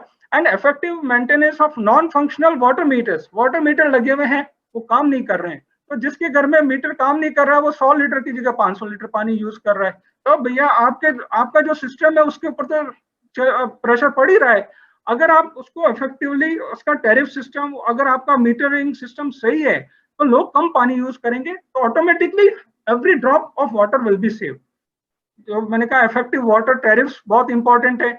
अब टैरिफ्स किसी का कुछ कम हो गया, कोई पैसा लेना नहीं, किसी को कोई परवाह ही नहीं है कि है ना हमको कितना पैसा चाहिए. आज हम जितना, अगर 1 लाख लीटर म्युनिसिपल कॉर्पोरेशन पानी भेजता है, 40,000 लीटर 50,000 लीटर का पैसा उनको मिलता है, बाकी गवर्नमेंट इधर से लोन लिया, उधर से वो किया. This will not work. I am sorry, this is a practical situation. And control on NRW and leakages is very important. And then there is a rigorous awareness on saving water is more important. मैं थोड़ा सा इसको practical से थोड़ा सा मैं इसको इस तरह लाया हूँ कि भाई ये सारी हमारे कंजर्वेशन के साथ साथ हमारे डिस्ट्रीब्यूशन नेटवर्क को भी अगर हम सुधारेंगे, तो हमारे कंजर्वेशन पे कम लोड पड़ेगा, क्योंकि सिटीज में तो एरिया बचा ही नहीं है जहाँ हम वाटर को कंजर्व कर सकते हैं. ठीक है. एंड दूसरा जो मेरा एक फोकस है, to use process to use large effluent from waste water treatment plant for agriculture and flushing. ये एक इंपॉर्टेंट एस्पेक्ट है. जैसे अगर आपका 500 mld का पानी हर दिन जयपुर में अगर पीने के काम में आ रहा है, तो सुरेश जी ने कहा कि भाई 70-80% हमारा वेस्ट वाटर, जितना पानी आएगा उतने ज्यादा हमारा वेस्ट वाटर भी होगा. अगर उस वेस्ट वाटर को 400 mld का अगर वेस्ट वाटर को हमने कुछ हद तक, कुछ परसेंटेज तक अगर हमने उसको काबिल बना लिया उसको रीयूज करने के लिए, you know that there are lot of parameters, like you know अभी गवर्नमेंट ऑफ इंडिया ने बड़े स्ट्रिंजेंट नॉर्म्स कर दिए हैं. एनजीटी के जो नॉर्म्स हैं वो बहुत स्ट्रिक्ट हो गए हैं. जैसे बीओडी हमारा 10 मिलीग्राम पर लीटर से कम होना चाहिए. जो पुराने एसटीपीज हैं वो उसको फॉलो नहीं कर पा रहे हैं. तो हमको ये सारा टेक्नोलॉजिकल मॉडिफिकेशन करके वेस्ट वाटर ट्रीटमेंट प्लांट का जो वेस्ट एफ्लुएंट है उसको अगर हम रीयूज करने के लिए काबिल बना दें, it will reduce the load on your system. और हमारा जो कंजर्वेशन है, जो हमारा एग्रीकल्चर में, जैसे राजेंद्र जी ने कहा कि 87% हमारा पानी एग्रीकल्चर में, तो ये सारा पानी हमारा वहां काम आ जाएगा. तो पीने के पानी पे हमारा बहुत कम लोड पड़ेगा. तो ये कुछ पॉइंट्स हैं जो मैंने कैप्चर किए हैं. एंड आई विश दैट आप मतलब I am as per the plan, और जो रिक्वायरमेंट थी उसको फुलफिल करते हुए I hope experts will more comment on it. So this is all from my side. Thank you very much. Next. और एक स्लाइड है बस. हाँ, yeah, this is the slide again from the area, from rural area, और जहाँ पे पानी की कमी थी, मैं सूडान में था, उसी का है. और इस तरह के लंबी लंबी लाइनें. This picture speaks a lot. मैं ये नहीं कह रहा कि पानी की कमी, बट हम अगर उसको इफेक्टिवली मैनेज करें तो हमारे कंजर्वेशन पे, जो अर्बन एरियाज में जो जमीन कम बची है रिचार्ज के लिए, उस पर बहुत फोकस होगा। और जैसे राजेंद्र जी का रिवर रिजुवनेशन प्रोग्राम अगर हमारा इफेक्टिवली इंप्लीमेंट होता है, then it will help a lot to the conservation of water system. So that's all from my side, friends. Thank you very much.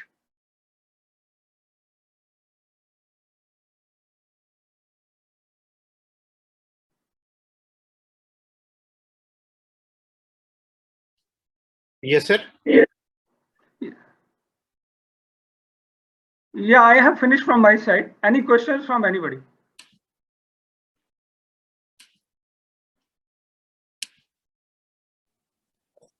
Thank you, Professor Vyas. I think you have raised a lot of important points, particularly in the context of the way in which water is being handled in the city of Jaipur. So now, before we ask, I think Dr. Meshram, are you ready now? Can you hear me? Yes, sir. Yes. Oh, sorry, my audio, or rather video is not working at present. Meshram was having some Problem with now, video, but you can hear me. okay, that is fine. Yes, sir. We can see you also. Okay, then it's okay. We Thank can you see very you much. also. Sir, please go ahead. Okay. Yeah, Thank you. I would like to invite Dr. Meshram, who is the Vice President of Commonwealth Association of Planners. Over to you, sir. Thank you. Thank you. Please go Professor ahead. Rao. Thank you, Professor Rao, for giving me the opportunity, and also J.K. Kapoor Saab, Secretary, DRC.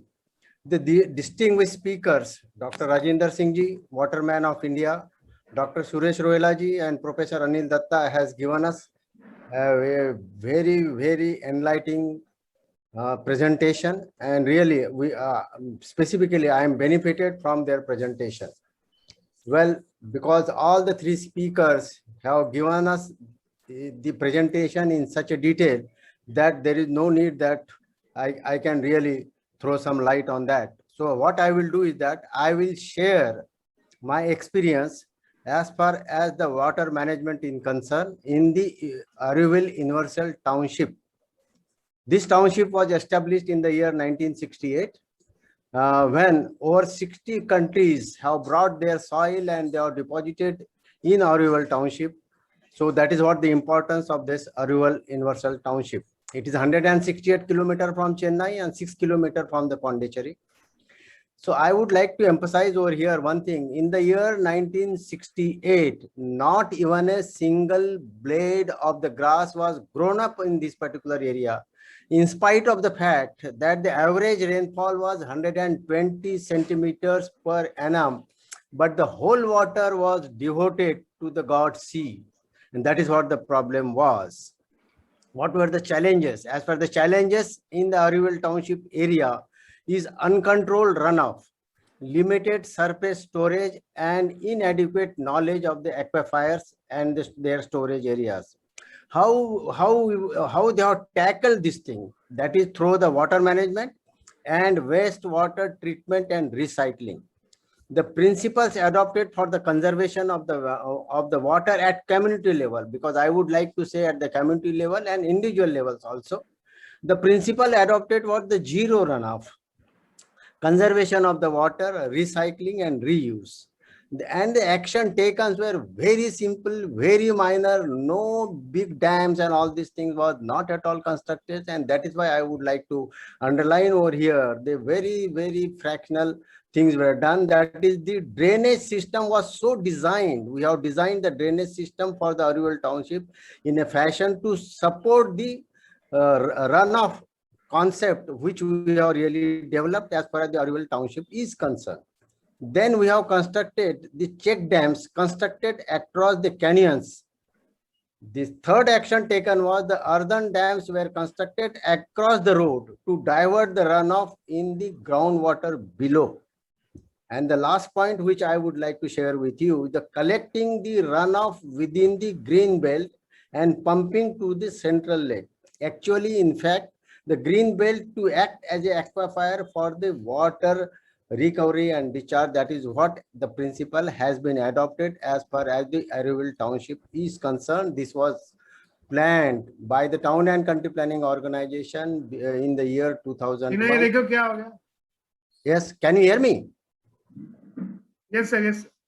Well, as far as the individual level is concerned, we can really attempt. Before that, I would like to raise one very important aspect.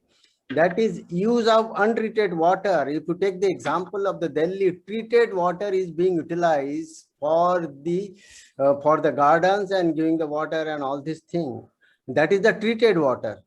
Can we not really do the dual pipe system over here? I would like to share my experience when we prepared the plan for the Andaman and Nicobar Islands. There at that time, 2 dual water system was available. One was for the utilizing the drinking water, and second one was for the other purposes, that is cleaning of the roads and all these things. For this purpose, the seawater was utilized for the cleaning of the roads and all these things. So this well system water pipes, if we'll use as far the urban area is concerned, most of the problems will be sorted out and the wastage of the treated water may not be there. As far the individual level is concerned, my suggestions are that rooftop water harvesting is required to be done. Low flow toilets that uses less water is required to be encouraged. While for example, I would like to give a very simple example. This has been adopted in the Auroville also. While shaving, do not keep your water tap open and immediately and instantly repair the leakages as per as the water taps and water pipes are concerned. Thank you very much for giving me, because all the 3 speakers has given us the very important points and very enlightened presentation was given by them. Thank you very much, Professor Rao and Mr. Kapoor, for giving me the opportunity. Thank you very much. Thank you, sir. Thank you, Dr. Meshram, for your address. You have highlighted the issues related to Auroville Township and also the work that has been done by the TCPO in the Andaman and Nicobar Islands. So now we have some time for participation. If we can have questions, if anybody would like to say anything, any comments or any questions for our speakers, anything you would like to share.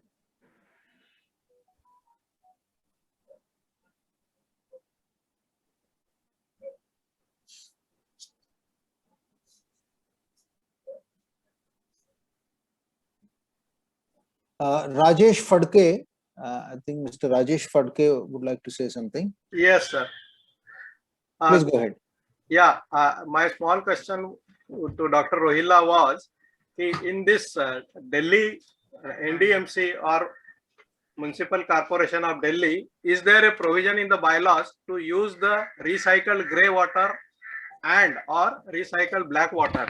Is it made mandatory? Now, Delhi has a policy for decentralized wastewater treatment and reuse. And within Delhi, yes, there are also projects happening already in Gold Market as well as in Lodhi Gardens. If you go, NDMC is using treated wastewater for irrigation purposes of the Lodhi Gardens. So there are provisions, or there is nobody stopping that from. It is an NDMC project. Similarly, in Gold Market also, and the Delhi government per se has a policy for developing 200 decentralized wastewater treatment plants for non-potable purposes uses in the parks and other open areas like this. In There are already projects. In Maharashtra, the unified DCPR, which are made applicable for the entire state, for the plot area more than 4 hectares, they have made it compulsory to use at least recycle the grey water and reuse. So is similar provisions made in any other DCR in Delhi or any other state? There is a water reuse policy. Yeah. There is a water reuse policy, and within that DCR's thing, I don't know, but nobody stops you from doing so. Because we have done it in our campus which is located in Delhi, and we treat our wastewater and reuse it. There's nothing stopping that. Within your setback areas, you can do. There is nobody going to stop you from doing so.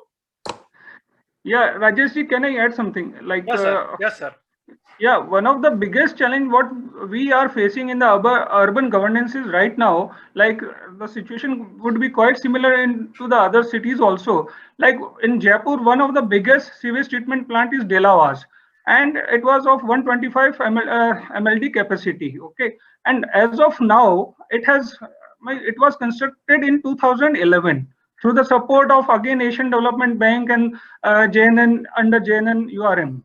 Now, what is happening that recently the NGT has come out with a very stringent norms of, like, you know, the effluent parameters of, for example, biochemical oxygen demand less than 10 milligram per liter. And previously this STP was designed based on the less than 30 milligram per liter. Now that wastewater which is coming out of 30 or 28 will not be able to utilize for the cropping, for the cropping. But if it has to be, if the STP has to be, if it is modified, and if the effluent comes of the less than 10 milligram per liter, then only it can be discharged. So it is again a cost issue. It is again a technological issue. The ASP which was used, the conventional ASP which was used for this treatment, now they are using an advanced treatment SBR technology. तो इतना पैसा, इतना खर्चा हो रहा है, उसके बाद में भी आज की तारीख में जो एसटीपी का जो एफ्लुएंट है वो आज की तारीख में गवर्नमेंट के जो एनजीटी के नॉर्म्स हैं उस हिसाब से वो सेफ नहीं है. तो जैसे रोहिला सर ने कहा कि देयर इज नो, उसमें बाउंडिंग नहीं है, कोई भी यूज कर सकता है, लेकिन अगर वो एफ्लुएंट की क्वालिटी ही ठीक नहीं है तो it will create more problems, it will create more health hazards. और जो आज जयपुर में हो रहा है, जो 125 MLD का डेलावास एसटीपी प्लांट है, आज उसको पूरा रिनोवेट किया जा रहा है, 280 करोड़ रुपए गवर्नमेंट ने खर्च किए हैं, और आज जो पानी उसमें वेस्ट वाटर जा रहा है वो 125 की जगह 200 MLD का जा रहा है, और टॉक्सिक वेस्ट सारा बाहर आ रहा है, कोई ट्रीट नहीं हो रहा है, और सारा खेत खलियानों नदी तालाबों में जा रहा है, सब्जियां बन रही है, and it is a big huge hazard. So I think that this is the situation which is prevailing in many of the cities. If we have to apply the NGT norms, and if we need to use the this wastewater for the agriculture purpose or for other purposes. This is my view. I would like to just add something. Professor Rao, just one clarification. Sure, that sure. it should not be misunderstood that, you know, the type of reuse should decide the level of disinfection or treatment. It should not be blanket that, you know, 10 BODs for disposal into the river. But if you use it for irrigation purposes in your parks and open areas, nobody is going to stop you. Like, you can do 50 BOD and reuse it in your park also. But you have to have a multiple barrier approach. You have to have PP and you have to use it for gardening purposes, irrigation purposes. NGT norms are for recipient water body. So whenever we start talking about conservation measures in urban areas, we start talking about, you know, big STPs which have failed to deliver 100%. We have abundant, like 60% of the water requirement in the city is non-potable. For non-potable water requirement, you have abundant opportunities and there are abundant potential that you could utilize it by innovation in, you know, usage. So you have to decide the level of treatment based on type of reuse, not blanket like 10 BOD, every drop of sewage has to be treated. Thank you very much. Absolutely, absolutely. We have a lady by the name of Geeta. She would like to ask a question. Please. So good afternoon, and Geeta respected gentlemen. I'm architect Geeta here from Bangalore. I just have a question, because the Bangalore condition is such that we enjoy 4 seasons in a day. Believe me, okay. We have it's cold, wet, everything happening together, and we have a lot of rain now. You know, we actually have intermittent rain, untimely rains, heavy rains, and all that. Still, there is one thing which I want to ask: how do we manage? Because this is to Mr. Suresh, because he's into planning. I work at the micro and the macro level. I just would like to know, see the borewells, if there is a neighborhood and there is a street, how do I manage? Because they dig up borewell anywhere and everywhere. Each and every house can have it. Now I want to just say, per street of 50 houses can have about 3 borewells that can be tapped to all the construction use as well as the for the daily use of the house. Can we do it, sir? Do it in such a way that it can be managed well, these borewells managed well, because we do need it. But so many number, nobody is getting water. Actually, there is a law which clearly says that if you do not have a municipal water supply, then you can go for borewell construction. Otherwise, it is illegal. Anybody can complain, get the extraction mechanism seized, and by DM has the powers. This is a law. Central Groundwater Authority says. However, and the municipal water has to be used. However, That I know, whoever sir. is, I'm not talking about the law implication. How to manage it, I'm talking about. In a nice way wherein we can use it as well as it is a neighborhood, we can maintain it also in such a way that in some place we have this borewell and supply it to everywhere. if it That is is an one. existing borewell, And the rainwater runoff. rainwater runoff, my presentation was detailed enough. We have calculated the runoff potential and we have identified Yes, sir. areas within the existing built up areas which have abundant potential for diverting and giving more space and time for the storm water such that it doesn't go and flood into the streets and the river. So you have enough time given to the water within your planned areas, and that potential using the master plan and all the setback areas planning norms has been analyzed. You can look at the report called Water Sensitive Design and Planning, freely available. You can Google and find out this. All the calculations and details are given how to identify and how to plan these areas. And you can write to me also if you want. We do organize technical support for this, and we do run training programs. And we would be happy to assist you in these projects. Thank you very much. Thank you. Are there any more questions or? Well, I don't see any further. I had. Yeah, Suhas Gokhale.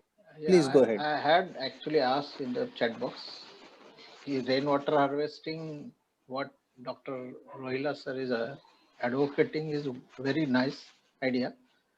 In that case, stormwater system design in the city will be totally changed. It will be localized. But my question is, when cities like shore base, Chennai, Mumbai, or Kochi, their subsoil water layer is very at upper level. So there, how this technique can be adopted or how it will be remodified for the rainwater harvesting? I think Suhasji, rainwater harvesting is site specific, and I would like to say that if you are not aware of that, but there are around more than 100,000 rainwater harvesting systems working successfully, and because they were not operated over a period of time, that's why they had Chennai was told to that there were problems of water shortage and all those. Recently, it is reported.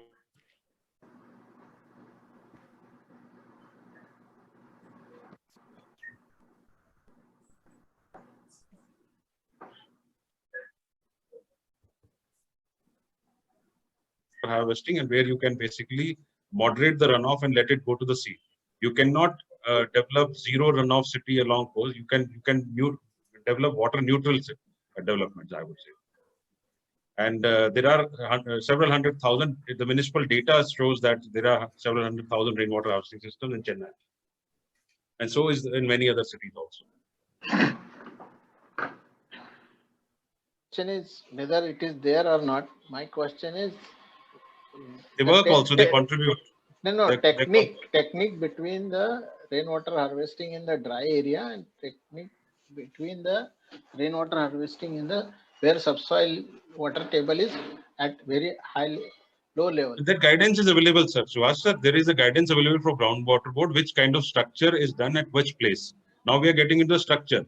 Rainwater harvesting is done, but what type of structure you want to choose? That's why I will again say you can have a look at our website as CSC. We have a dedicated website, or you can visit Central Groundwater Board, which tells you that what type of structure is applicable for which kind of setting.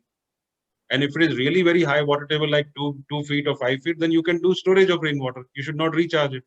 Storage and reuse is possible then. Okay, rainwater is both. It can be done by spreading method. It can be done by artificial recharge. It can be done by storage in tanks and reuse it when the time of need is there. So rainwater harvesting is not only one side, which I'm saying you do only underground recharge, but it can also, but certainly I'm advocating, because this group is of planners, I would say that it should be done at a macro level, because at individual level, we will struggle that how much rainwater you can store.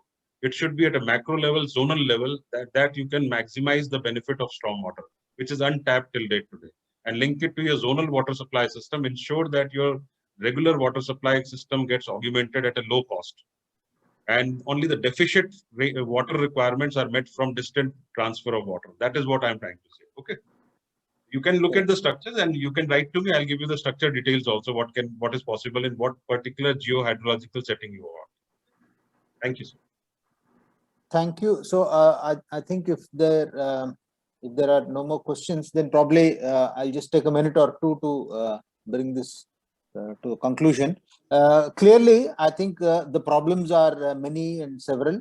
India is a very large country, diverse geographies, different kinds of soil, climate, groundwater table, water use, water requirements. All these vary from place to place. So the solution has to be contextualized to the particular situation. You can have a coastal area, you can have a hilly area, you can have plain areas, you can have black cotton soils, you can have sandy, loamy soils. The whole thing varies from place to place. So therefore, there are several solutions, and which solution to be used, which solution is most appropriate at a given location for a given purpose, whether it's agriculture or urban use, that will vary. So therefore, one has to have a proper guidance. It's not one solution fits all, one size fits all. That is not the way it should be. But essentially, I think it's not just water conservation per se, but actually it is ecosystem restoration in which water plays a very major role, because water and soil are closely interrelated. Water and vegetation are closely related. Water and human consumption patterns and practices are also closely related. So very rightly so, as this United Nations decade, we are at the doorstep of the decade, and we have a lot to do in this area. And so water conservation is perhaps one of the key areas that we are talking about today. And there are so many which ways in which we can do it, both in the urban areas and the rural areas. And we've heard Rajendra Singh ji talking about more than 10,000 dams, which could actually help recharge more than 250,000 wells. So it's a huge number. So what you do perhaps in the rural areas can actually affect the urban areas, and what you do in the urban areas can also affect the rural areas, because water does not know the so-called municipal boundary and planning area boundary and so on and so forth. So while we say that water everywhere, not a drop to drink, water is there, but then maybe we are not optimally utilizing it. We are not efficiently utilizing it. We are wasting a lot of water. We are not reusing water. So that is very important. Anil Vyas ji has explained in the case of Jaipur. Dr. Meshram also explained in the case of the Auroville Township and in the Andaman and Nicobar Islands. Suresh Rohilla ji has explained with very nice diagrams how this can all be done. So we need to build capacities, and we need to be aware of the options that are available in front of us, and how we need to direct urban development and city planning so that we are able to more efficiently and optimally utilize this elixir of life, which is water, and therefore continue our civilizational existence on this planet Earth. Water is not only for you and me; it is also for the plants, for the animals, for the birds, for everybody. So on this note, I would like to thank Dr. Rajendra Singh, Dr. Suresh Rohilla, Dr. Anil Dutt Vyas, and Dr. D.S. Meshram, all of you for your valuable presentations that you've made, for the insights that you have shared with us, and also the participants, over 100 in number, who have very patiently stayed along with us and who also participated in enriching these discussions that we had this morning. We have recorded this presentation, and we will try to put something together for all of you in the form of a newsletter, and we will try to disseminate whatever knowledge that has accrued. So thank you all, and let me now hand over to our Secretary of the Delhi Regional Chapter, Mr. Jagdish Kapoor. He will propose a vote of thanks. Over to Kapoor, please. Thank you, sir. Thank you. You have done my job, already done my job, sir. Thank you so much. And I, on behalf of Chairman DRC and Executive Committee DRC 2021-22, I would like to extend my heartfelt gratitude and thanks to our key speakers, Dr. Rajendra Singh ji, Mr. Suresh Rohilla, Professor Anil Dutt Vyas, and our respected Dr. D.S. Meshram sir, for enlightening us for a very insightful session on water conservation. And lastly, I must thank our participants who actively participated on this webinar in a very short notice. Thank you all. Thank you all for, we will try our best to share whatever presentation we have. And because there are some queries on the chat box to share the presentation, kindly share your email on the chat box so that we can forward the presentation of the speakers to the respective participants. Thank you, sir. Thank you, Meshram sir. Thank you, Khudankar sir, also for supporting us. Thank you, sir. Thank you, everybody. Thank you. Thank you, sir. Thank you. Thank you.